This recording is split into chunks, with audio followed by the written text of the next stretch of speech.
Pimps in the pulpit, ladies and gentlemen. There are pimps in the pulpit. Last night, I watched a BBC documentary titled Undercover with the Clerics, Iraq's secret sex trade. The documentary is about mutta, which is basically halal prostitution. If you're a Muslim man and you want to hire a prostitute for an hour or a day or 3 days, you get a Muslim cleric to put together a written or verbal temporary marriage contract saying that you're married to the prostitute for an hour or a day or 3 days. You pay the prostitute and you pay the sheikh for helping you do things the Islamic way. Keep in mind, Muhammad did not come to stop people from doing horrible things. He came to show people how to do horrible things while still pleasing the great God Allah. I'm going to make several videos dealing with the issues brought up in this documentary, and unlike the documentary, I'll be going through Islam's most trusted sources to show why so many Muslim clerics believe that pimping out young girls is morally acceptable and even morally praiseworthy.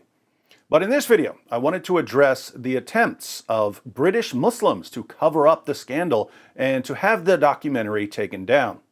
The Daily Mail reports, more than 17,000 people, it's over 18,000 as of this recording, have demanded the BBC take down a documentary about young Iraqi girls being sold for sex, calling it disrespectful to law-abiding Shia Muslims. The corporation broadcast Undercover with the Clerics, Iraq's secret sex trade, on October 3rd, an investigation into sexual exploitation of children and young women by clerics in Iraq. Journalists caught clerics offering pleasure marriages to girls as young as 9, where men banned from sex outside marriage can pay a dowry for an interim wife. The practice is banned in Iraq, but 8 out of 10 Shia clerics who were approached were willing to carry it out, the BBC World investigation found. 8 out of 10 Shia clerics, 80%, were willing to put together temporary marriage contracts. It's technically banned in Iraq, but the documentary reveals that the Muslim sheikhs care more about what Muhammad said is permissible than about what the Iraqi civil courts say is permissible. Shocker. But now, more than 17,000 people have signed an e-petition demanding the BBC removes the show from iPlayer. The petition to the Change.org petition, my goodness, get an editor, Daily Mail, set up by Mo K, accused the corporation of cherry-picking misguided men who do not represent Shia Islam in any way. Yeah, Muslim clerics who oversee mutta marriages don't represent Islam. I guess Muhammad doesn't represent Islam either, since he allowed and promoted mutta marriages. But a BBC spokesman told Mail Online it won't be deleted and said this thorough investigation was conducted over an 11-month period and exposes the sexual exploitation of children and young women. The documentary fully complies with BBC editorial guidelines. I think this is the first time I've ever had the slightest respect for the BBC. Bravo for taking a stand, BBC, although I'm a little confused now.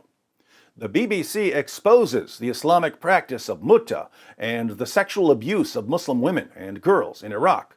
But if you complain about Islamic grooming gangs in the UK, the BBC will try to destroy your life.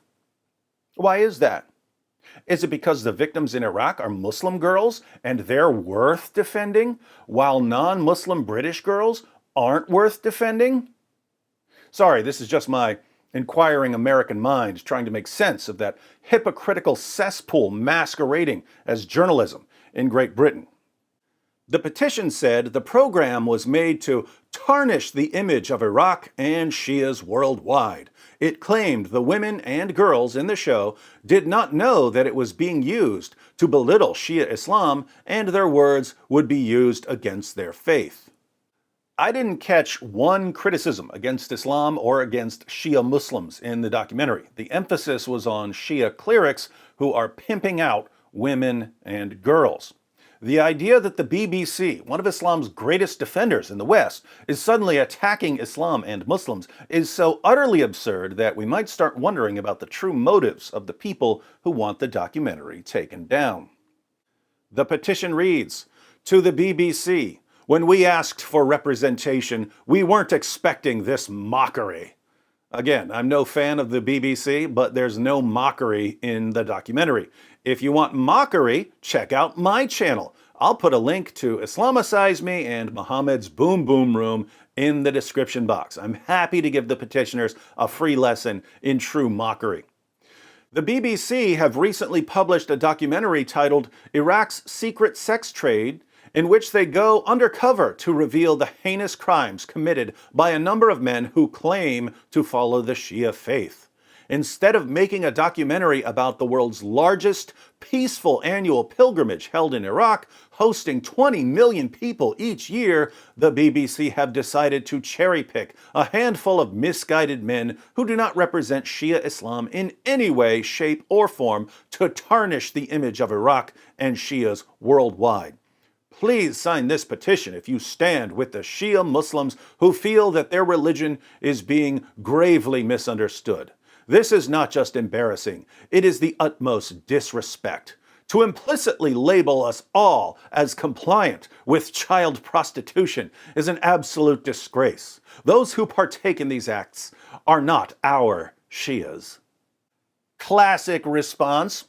The petitioner included variations of both the "anyone who follows Muhammad's teachings is not a true Muslim" defense and the "if you criticize any Muslim for doing anything, you're attacking all Muslims" defense.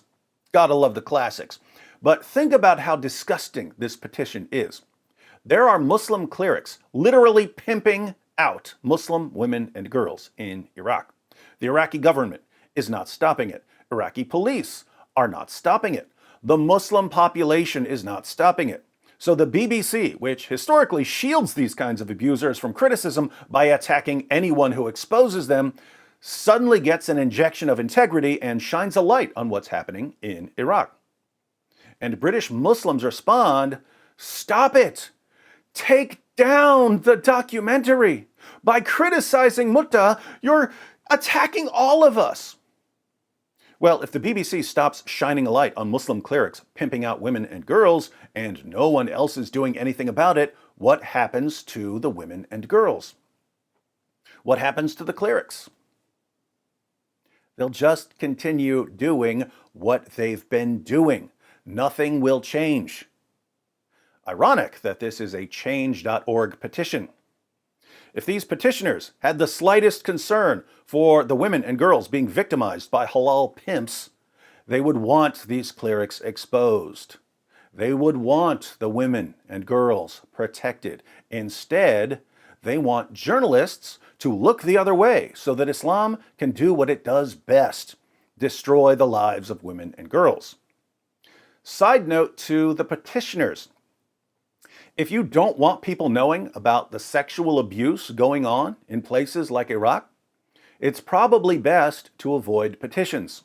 I only watched the documentary because someone sent me an article about your petition. And now that I see what you're trying to cover up, you're never going to hear the end of it. In short, as a rule, never give people like me information about what embarrasses you, because anything that embarrasses you can and will be used against your profit in my awesome videos.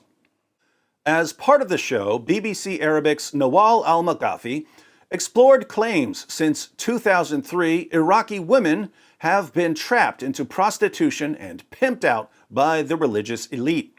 One young widow alleged that a cleric sold her to his friends in a prostitution ring, while secret filming revealed another cleric conducting a pleasure marriage with a girl 13.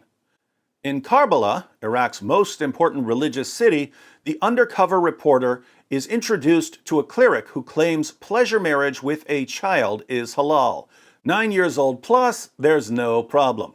9 years old. I wonder where he got the idea that sex with a 9-year-old girl is a good idea. One of life's great mysteries. Footage showed him explaining, "It's up to you how you want to do it. She's permitted to you. You're allowed to perform from behind. Do what you desire.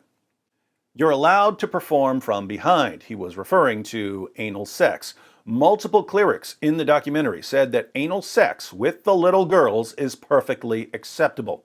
In fact, if the girls are virgins, anal sex is considered preferable to vaginal sex because taking a girl's virginity carries a bigger price tag. 2 of the 3 clerics, secretly filmed by BBC Arabic, described themselves as followers of Ayatollah Sistani, one of the most senior figures in Shia Islam. However, in a statement to the BBC as part of the show, the Ayatollah said, "If these practices are happening in the way you are saying, then we condemn them unreservedly.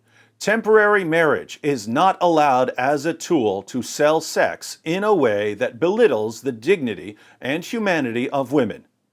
Pimpin' ain't easy, am I right, Ayatollah? But thousands have slammed the BBC for allegedly tarnishing Islam on national television at prime time on Friday evenings by signing the petition.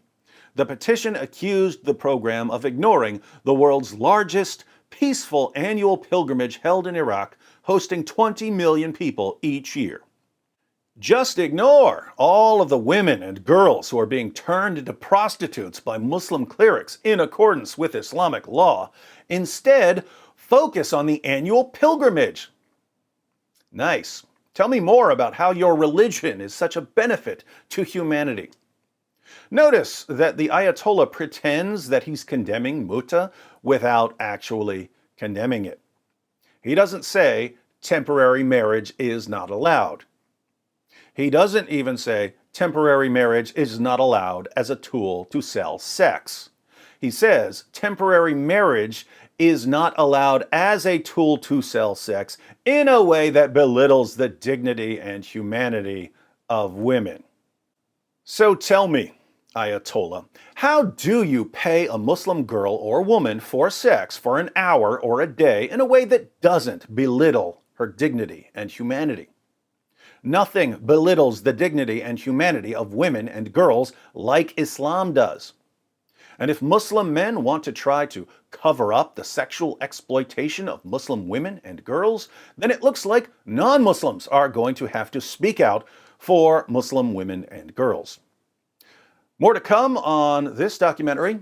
If you'd like to watch it, it's available on the BBC website.